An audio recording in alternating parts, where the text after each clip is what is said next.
Hello and welcome to PFF Fantasy Football Podcast. I'm your host, Ian Hartitz, and today we continue our Fantasy Files series with a look at Javonte Williams, Melvin Gordon, and this Denver Broncos backfield. Hope you are all enjoying the week. I'm recording this on Monday. Just had the Carson Wentz foot injury news break. You know, maybe if your entire team's success hinged on whether Carson Wentz could go from being one of the worst quarterbacks in the league to an average quarterback, and Jacob Eason is the only backup plan, maybe that wasn't great, but I don't know.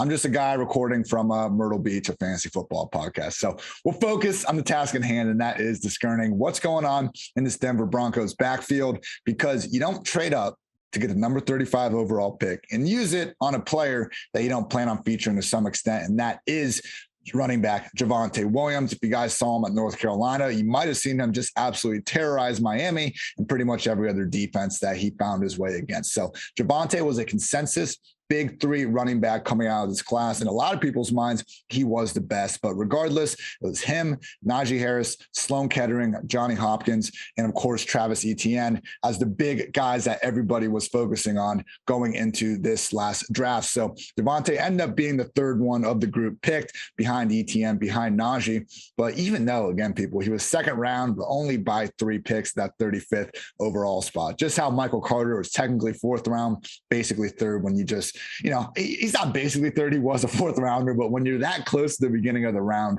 I do think it involves a little bit more summarizing than otherwise might. But first of all, want to break down Williams, and then we'll get into some more history of rookie running backs as fantasy assets. But basically, Williams, 76 broken tackles on 157 rush attempts as a junior. Just absolutely maddening rushing efficiency in terms of breaking tackles. And don't let David Montgomery also having these wild numbers dissuade you from going with Williams. If we've learned one thing from Montgomery, it's that he's perfectly capable of producing at a high level at the NFL. He just needs the usage. We can't have his, 5'4" backup stealing 90 targets a year and still expect huge things out of Montgomery. So I think Williams fits that exact same bill. We're looking at a 5'10", 220-pound back, seemingly capable of handling an every down workload. He's not the best receiver we've ever seen. He's not going to be confused with, McCaffrey or Austin Eckler anytime soon. But we've also gotten some good, just training camp reports that, hey, he's catching the ball just fine, looks good, soft hands. And it's not something where I think we're looking at a Derrick Henry situation where the team is so concerned about his ability to catch the ball that they're actively pulling him off the field for, less talented backs. Anyway, here was PFF's 2021 prospect profile on Williams, courtesy of the always great Mike Renner. There was no bigger riser at the running back position in 2020 than Williams. After putting on 15 pounds in 2 years, Williams added an explosive element to his game we hadn't seen in the past. He broke the PFF record for broken tackles per attempt at 0.48, and his 75 broken tackles led the country. His 95.9 rushing grade was also far and away the highest we've seen in a single season. That elusiveness translated after the catch as a receiver as well, where he broke 9 tackles on 24 receptions. There's really not much to dislike about Williams as a prospect. And the comp for Williams, bigger Aaron Jones. Now, if that doesn't take a lonely fantasy analyst from 6 to midnight, I don't know what will, people. But here's the problem: opportunity. Can Javonte beat out Melvin Gordon to start the year? I don't know about to start the year. So far, the returns have been good, not great. We've had a couple updates from the Denver Post, Ryan O'Halloran, throughout the offseason. Back in June, he said, I think Javonte is the week 1 starter. You do not trade up in the second round for that position without having him earmarked to be your main guy. Gordon's been a complete no-show during OTAs. If they thought he was still the starter, I believe he would have made an appearance or two. He then followed that up, saying that he believes Williams will lead the Broncos in rushing attempts, even if Gordon wins the job out of training camp. And yet, we also have Broncos reporter Benjamin Albright saying that Gordon is clearly the RB1 for this team so far. Basically, we're looking at a situation where Gordon and Phillip Lindsay, when both were healthy last year, they were splitting snaps almost right down the middle. This has always been a split backfield, but now for the first time, we've seen the Broncos really make a concerted effort to improve the talent level at this position. Mike Boone is now in the fold. Lindsay's gone. Royce Freeman's still there, but like O'Halloran said, you don't trade up into the second round to get a running back that you don't plan on featuring. So it seems like at worst, even if Gordon is the one taking the first snap at the start of every game, I mean, Williams already seems to have a, not stranglehold in the overall touch share or anything, but a 1B committee role at worst with the potential to rise up sooner rather than later. I mean, the two situations just kind of reminds me of the most are when the Browns drafted Nick Chubb to back up Carlos Hyde. As we saw, that didn't exactly, take all that long for Chubb to just take over. And I believe they just traded Hyde to the Jaguars halfway through that year. And also the Jacksonville Jaguars last season, where less so in terms of having, the high round rookie running back to take over from the starter, but more so with Leonard Fournette, like Melvin Gordon, not exactly being in the best graces of this organization. I mean, don't forget Melvin Gordon had that December DUI last year, and the charges got dismissed. He didn't get found guilty or anything. But, I was reading through some of the Denver Post analysis throughout this offseason, and they were basically saying that Gordon, if he had been found guilty, likely would have been cut because then they could have recouped some of those, guaranteed bonuses that he had already got. So as it stands, Gordon, gun to my head, I think Gordon makes the team, but there is a non-0% chance, people, that Gordon does not make it out of training camp. If they decide they only want to roll with three backs, we know Williams is one of them. They signed Mike Boone this offseason, seemingly because they like what he can do. Preseason All-Star, Mike Boone, why else would they sign him if they didn't plan on keeping him around? It could come down to Gordon versus Royce Freeman. And if they cut Gordon, they're going to save more dollars. So maybe they keep four. It's not outside the realm of imagination or anything like that. I would just say like the arrow is firmly trending down for Melvin Gordon, both based on what we saw in 2020, where, okay, he has some good counting numbers, but if you go like per game status and particularly uses as a receiver, it was not pretty throughout a lot of the year. And I just think that, again, making that move to trade up for Williams, I think tells you all you need to know about how they view this backfield, even if we don't have coaches coming right out and saying that Williams is now the featured guy. Money talks, like Draft Capital does, all that is trending towards Williams. And just historically, people, if we are going to get behind a rookie, it should probably be a high round rookie running back. And in general, the draft, free agency, like, look, it's August 2nd right now, and we're still just, freaking out over every training camp report we can get. We are all football fiends, and that's great. I love talking to all of you, but we also all always freak out at the smallest amount of offseason news and free agency, trades, the draft, anything, when really if a player is free agency or a player falls in the draft, that's telling you all you need to know, that the team doesn't value that player likely as high as you do. But with all that said, rookie running backs are the one rookies where I think, maybe are still even undervalued because, as we know, NFL stands for not for long, and running back position, that's more true than ever.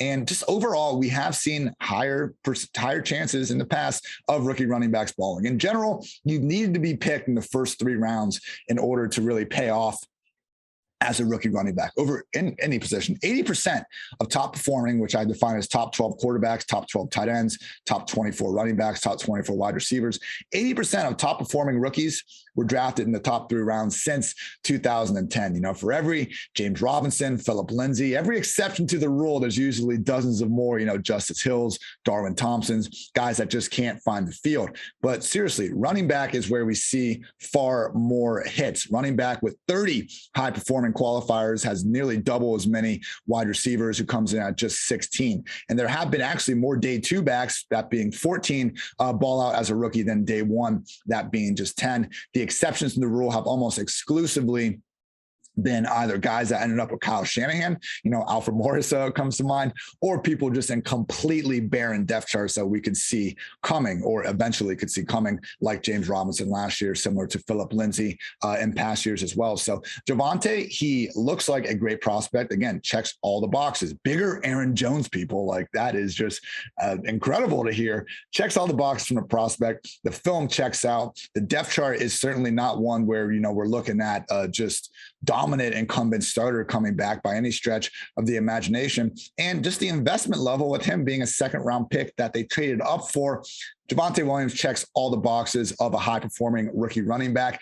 I just don't know if it's going to happen in September or December, but I'm willing to pay a decent price of admission to find out. You look at all these examples from past years, Miles Sanders, I think even Jordan Howard to some extent, when Miles Sanders took over from Jordan Howard, Miles Sanders, Jonathan Taylor, like even Ezekiel Elliott took a couple of weeks to get going. Like, we see rookie running backs time and time again. Same thing with some of these rookie quarterbacks. Even if we don't have them in week one, they usually figure it out sooner rather than later in soft situations like this. So that takes me to my rankings. I have Javonte Williams as my RB21. Taking him ahead, I'm taking a little bit of a risk here. Ahead of Miles Sanders, Kareem Hunt, Mike Davis, Chase Edmonds. Basically, excuse me, I think Williams, just based on what his team loves about him and how they feel about him, I think that's better than Miles Sanders, who is going through a coaching change and a backfield rotation that's looking more and more like we're going to see Boston Scott, Kenneth Gainwell, more than just two guys involved. Kareem Hunt, who is the established number 2 running back, not number 1 on a team that just gave Nick Chubb a hefty extension. Mike Davis seems by just based on his depth chart, he's going to be the starter. But looking at his investment from the team, I believe $2.5 million guaranteed at the most, compared to what Javonte gets with the second round price tag. It's just not really close between the pair. And Chase Edmonds, whose team brought in James Conner to compete with him. So with all that said, I haven't gotten much Javonte myself in drafts so far, because this is the thick of the RB dead zone area. And no, I'm not going to take Javonte over a top 15 wide receiver when it's between those two. So Javonte is someone that I think we're all going to wish and want to have on our teams come even October. The question is, can you get away with, selecting an RB2 as his team's RB2 in September? So I am down to drink the Kool-Aid to some extent, but, not someone I'm actively reaching on. I think, he'll end up, even if like our PFF projections have him as the RB27, Melvin Gordon as the RB33. This is a situation where I think the projections don't really tell you the whole story, because even if Williams finishes as the RB27 next year, just the idea and the way of which you would take over this backfield and become the featured guy, I think we would see more of a split between like RB4, RB3, and then RB1 once he gets the job, compared to, a season-long RB27, someone like James White, who is never actually giving you any sort of volatility on a week-to-week basis. Melvin Gordon is my RB39. I have him ahead of the true handcuffs like Tony Pollard, Alexander Mattison, but behind the flexes with benefits tier like AJ Dillon, James Robinson, Kenyon Drake.